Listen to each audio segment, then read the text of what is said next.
Americans are a caring and generous people. By any measure, our responses to human tragedy and natural disasters around the globe dwarf those of all other nations. If tyranny exists and global security is threatened, whom do the nations of the world call upon to stem the tide of evil? Through our churches, charities, foundations, and community outreach programs, we extend our helping hands on a scale undreamed of by other civilizations. Do not presume to tell us that we must have the guidance of the federal government to prove that we care. We care, we love, and respect to a degree that Big Brother can never fathom. Put our affairs in order. Let us build a strong economic foundation and watch a miracle occur, for it is only from that strong foundation that we can hope to survive and thrive. It is not possible to extend a social safety net from a tightrope, but give us the proper footing, and this caring and enlightened society will minister to those truly in need. The sick, the elderly and infirm, those suffering the terrors and trials of mental and physical challenges, the veterans in need, the displaced, the victims of natural disasters. Let us give guidance to those who are able to care for themselves and encourage them to achieve their highest potential in this life, and let them in turn extend a hand to their brothers. That is the definition of true compassion, sirs and madams. Unleash the American people, and your false and destructive policies will fall upon the ash heap of history. And as an aside to the Washington establishment, and with tongues placed firmly in our cheeks, we can even give this new old idea a name with which they might feel more comfortable. Free market capitalist socialism. Try that one on for size. And to concerned and caring citizens everywhere, we embark upon a grand journey. I have been privileged to follow my need for adventure because I was born in a free country. I rode bad horses and roped wild cattle, drilled oil wells in locations both hostile and exotic, and I even danced with that old devil cancer 3 different times to 3 different tunes. And when I left the dance floor, the band played on, but by heavens, nothing I have ever done compares to the challenge of the upcoming quest. With due apologies to those who have raised a family or served honorably in combat, 2 formidable undertakings, this will be the boldest, most enriching, life-expanding, worthy, and fulfilling endeavor of your lives. There is no more pressing concern than the revitalization of the United States of America. Go forth today with passion, but let wisdom be your guiding light. Courage, dignity, tolerance, integrity, and grace in conflict, the hallmarks of your tactics. Those who hold sacrosanct the notions of independence, self-determination, and freedom have often been maligned as racist, homophobic, violent, narrow-minded, and self-centered. I know these to be unjust falsehoods, malicious fabrications, but the burden is upon us to assuage the fears of those who do not understand and to win the hearts of those who crave an identity.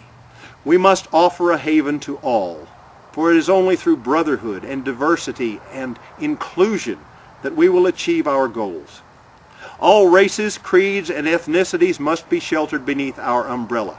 People of every stripe and origin, regardless of social standing, must join together in this struggle, for it is right and inherently good that they do so, not because we wish to engender loyalty solely for political gain, but because we are a nation made strong by the vastness of our historical roots, by the overriding and magnificent postulate that all men are created equal and endowed by their Creator with certain unalienable rights, that among these are life, liberty, and the pursuit of happiness. You will have my loyalty and that of countless millions as long as we adhere to that belief. Move away from it, and we will certainly countenance a tragic and well-deserved failure. Be better than your opponents. For that is what they are. They are not your enemies, although there certainly exist in Washington those reprehensible men and women who wish fervently for the complete destruction of this constitutional republic. But it serves an ill purpose to treat them as enemy combatants. They are ill-informed and ill-intentioned, but they are citizens of this country entitled to the same rights we so diligently defend. Know your issues better than those whom you confront. Think critically, delve deeply, trust your judgment and convictions. Do not succumb to anger in public debate, for it only fuels the fires of your opposition and provides ammunition to those who thrive on injustice.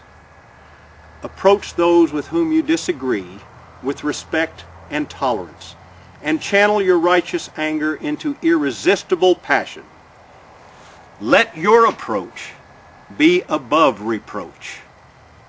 Comport yourselves with honor, compassion, and justice, so that one day all people may look upon a moral dilemma and ask, what would make my country proud of me?